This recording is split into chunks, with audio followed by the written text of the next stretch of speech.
wabarakatuh. Kami dari kelompok 12 akan membahas tentang regresi logistik ganda.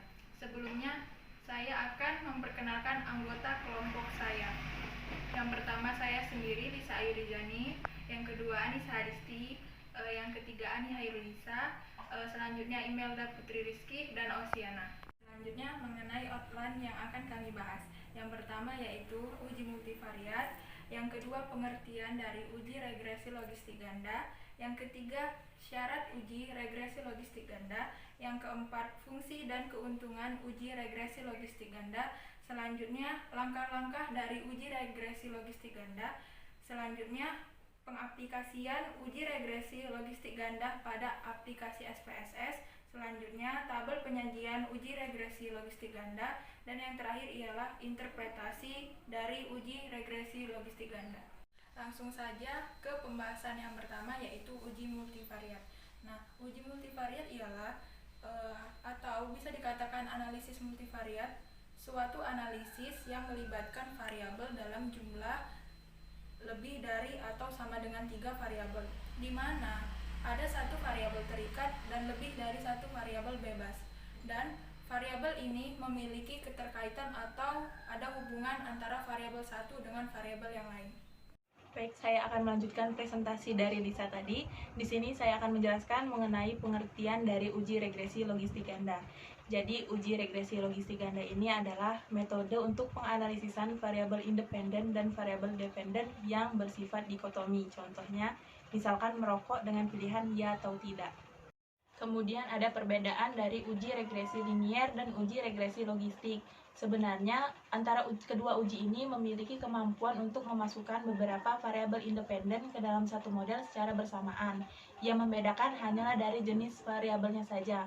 Untuk uji regresi linier menggunakan data yang numerik, sedangkan untuk uji regresi logistik menggunakan data yang kategorik bersifat dikotomi. Selanjutnya ada syarat dari uji regresi logistik ganda. Yang pertama, respondennya minimal 30-50. Untuk skala datanya itu harus kategorik yang bersifat dikotomi.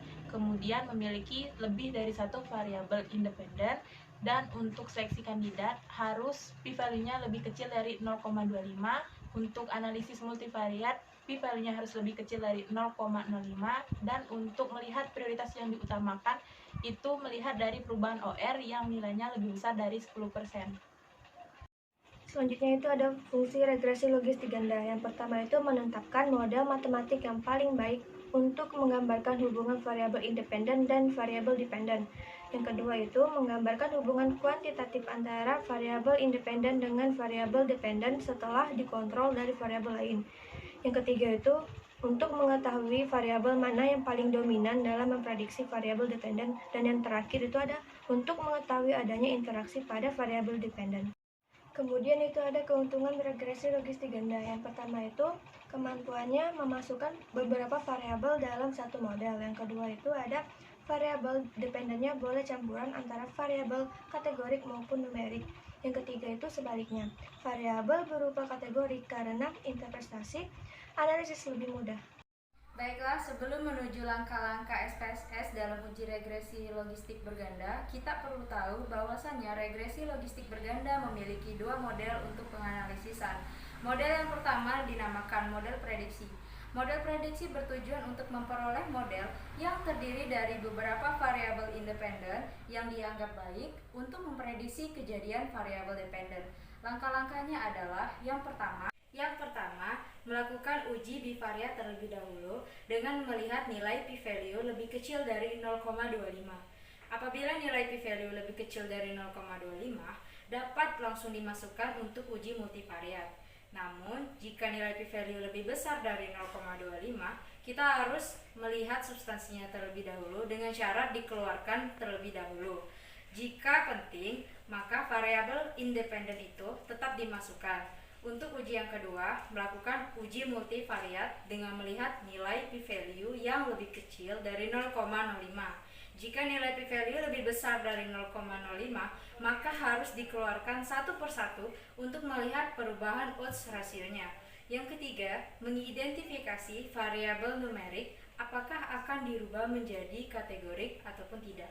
Yang keempat, melihat hubungan interaksi dengan hubungan model. Model selanjutnya yakni dinamakan model faktor risiko. Model faktor risiko bertujuan untuk mengestimasi atau mengeliminasi secara valid hubungan satu variabel dependen dengan variabel independen dengan mengontrol variabel confounding.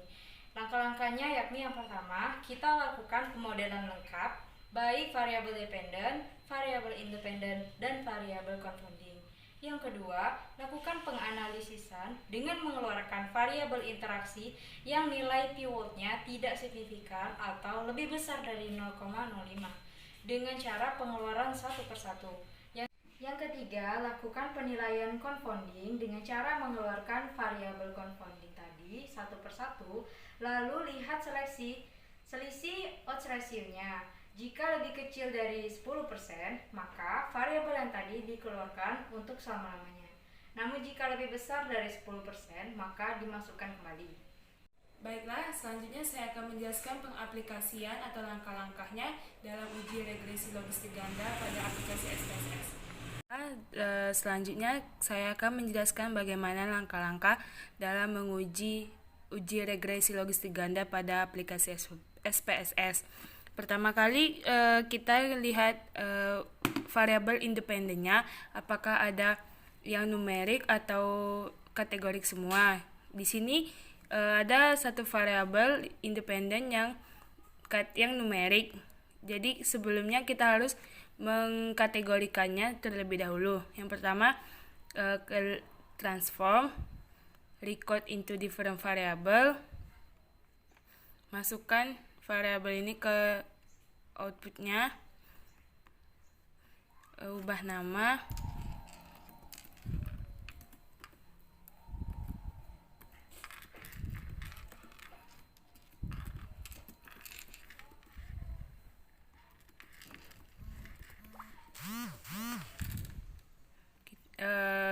tekan change, udah itu old new values.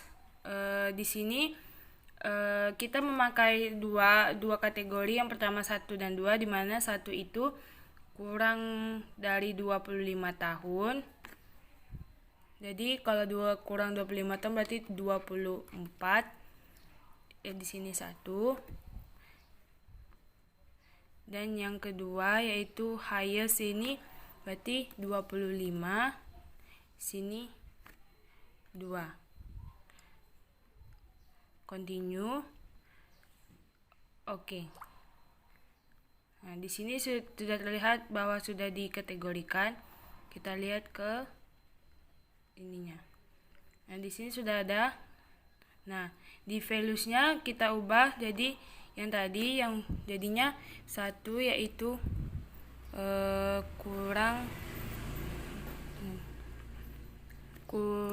dari 25 tahun, dan yang kedua yaitu lebih atau sama dengan 25 tahun. Oke.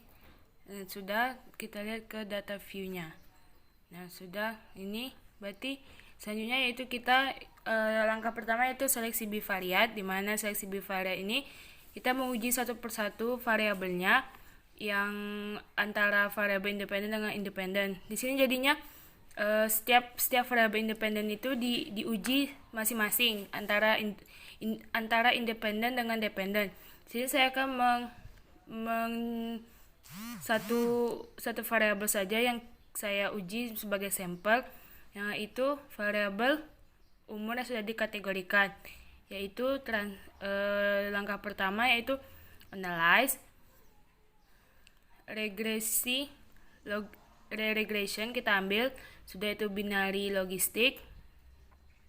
Nah, di sini yang pengkategorian ini kan yang variabel dependennya itu BBLR, jadi BBLR itu kita masukkan ke kotak dependen. Pengkategorian ini masuk ke covariates.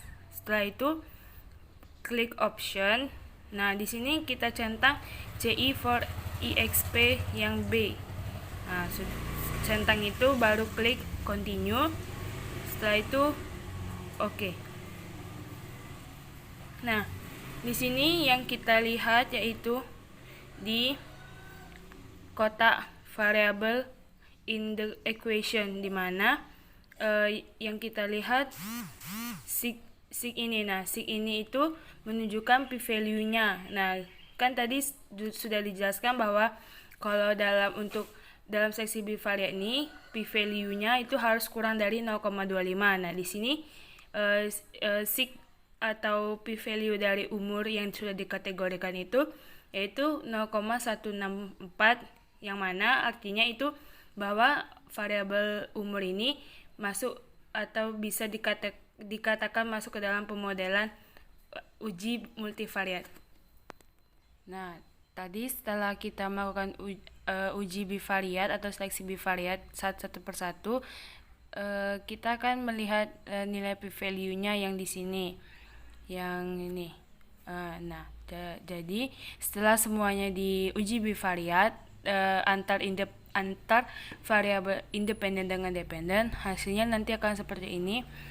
Nah, ini dimana kita dapat variabel umur ini p-value-nya berapa, variabel prematur itu berapa, kelainan uterus berapa, dan merokok itu berapa. Nah, setelah dapat semuanya, syaratnya itu jika p-value-nya kecil dari 0,25 itu kita masukkan ke dalam pemodelan analisis multivariat yang di sini. Sedangkan p-value-nya yang kurang lebih dari 0,25 itu kita lihat dulu substansinya, apakah substansinya itu penting pada variabel independen atau tidak. Nah, di sini yang melebihi 0,25 itu merokok. Nah, kita lihat merokok ini apakah dia penting untuk analisis dalam variabel dependen ini atau tidak. Di salah satu jurnal yang saya baca itu merokok merupakan salah satu variabel independen yang penting dalam pengaruh terhadap BBLR. Jadi kita masukkan, jadi tetap 4 variabel itu kita masukkan ke dalam pemodelan analisis multivariat. Nah, setelah itu langkah selanjutnya yaitu pemodelan atau analisis multivariat ini.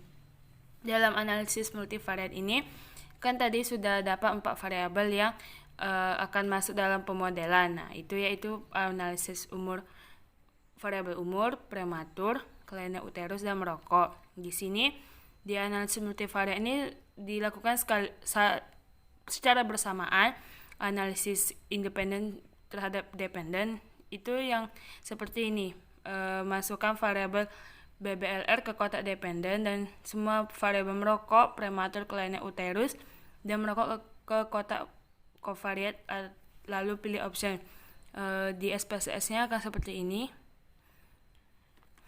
Kita pilih analyze, regression, binary, logistik.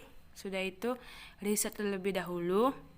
Setelah itu masukkan status BBLR ke dalam dependen. Setelah itu baru umur yang dikategorikan. Setelah itu status melahirkan, status merokok, terjadi kelainan uterus. Nah, itu masukkan ke covariat.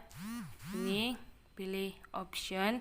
Setelah itu centang CI for EXPB yaitu sebesar 95%, continue, lalu oke. Nah, ini dapat hasil. Nah, di sini pada pemodelan ini pertama kali kita lihat p-value-nya. Apabila p-value-nya kecil dari 0,05 itu tidak harus dilakukan uji lagi. Sedangkan tidak, yang tadi itu kalau misalnya kurang dari 0,05 itu tidak harus dilakukan pengujian untuk melihat perubahan OR-nya. Tetapi jika dianya p-value-nya itu melebihi 0,05 itu baru kita lihat perubahan OR-nya dengan mengeluarkan satu persatu variabel. Di sini kita lihat bahwa semua p-value dari masing-masing variabel ini melebihi 0,05, yang artinya bahwa kita akan mengeluarkan satu persatu dari variabel independen ini untuk melihat perubahan OR-nya. Nah, tadi setelah dilakukan analisis multivariat sebelumnya yang di sini tadi, dapatlah hasil outputnya, yaitu p-value yang terbesar yaitu pada variabel merokok yaitu sebesar 0,793, kelainan uterus yaitu 0,149, p-value umur yang telah dikategorikan 0,133, yang terakhir yaitu prematur yaitu sebesar 0,106. Nah, dalam pengeluaran dari variabel independen ini satu persatu ini kita keluarkan dari p-value yang terbesar yaitu merokok, yang mana p-value-nya itu 0,793. Yang hasilnya nanti akan seperti ini. Nah, setelah dikeluarkan kategori variabel merokok itu, dapatlah OR-nya ini yang di sini. Nah, dalam perubahan OR itu sendiri ada rumusnya, yang mana dalam kelainan uterus ini kalau setiap perubahan masing-masing variabel itu yaitu OR sebelum variabel merokok itu dikeluarkan dikurang dengan OR sebelum variabel merokok itu dikeluarkan dibagi OR sebelum variabel itu dikeluarkan dikali 100%, yang hasil nanti 3,9%. Nah, ini kan kurang dari 10%. Jadi, jika kurang dari 10%, variabel merokok itu akan dikeluarkan selama-lamanya dan tidak akan dimasukkan kembali. Nah, setelah itu kita lakukan secara bergantian, variabel independen kita keluarkan dan itu kita masukkan. Nah, nantinya akan dihasilkan perubahan OR itu. Nah, di sini setelah sudah dilakukan uji, nah di sini variabel kelainan uterus juga dikeluarkan selama-lamanya karena tidak menghasilkan perubahan OR, yang mana dianya perubahan OR-nya kurang dari 10%. Pada pengeluaran variabel umur itu didapatkan bahwa variabel prematur itu menghasilkan perubahan OR yang mana sebesar 26,42%, yang artinya itu melebihi 10%, yang artinya variabel umur ini tidak dikeluarkan dari model. Dan yang terakhir yaitu variabel prematur, jika dikeluarkan juga variabel ini menghasilkan perubahan OR sebesar 10%, yang mana variabel prematur ini dimasukkan kembali ke dalam model, yang sehingga hasil dari pengujian ini didapatkanlah dua variabel independen yang mempengaruhi atau yang berkaitan dengan variabel dependen, yaitu variabel prematur dan umur kategori, yang mana setelah mendapatkan kedua variabel ini kita masukkan ke ini lagi, ke analyze, regression, baru binary, riset terlebih dahulu, baru status BBLR, tadi prematur sama umur. Nah, kita masukkan yang variabel yang telah ditetapkan, yang telah lulus dari syarat, sudah itu option, CI for EXP, continue, setelah itu oke. Nah, didapatkanlah hasil ini. Nah, di ini yang EXP ini menunjukkan besarnya OR. Jadi hasilnya yaitu ini dimana prematur itu OR-nya sebesar 0,326, kategori umur yang tadi dikategorikan yaitu sebesar 2,743. Nah, dimana yaitu hasilnya interpretasinya akan dijelaskan oleh teman saya.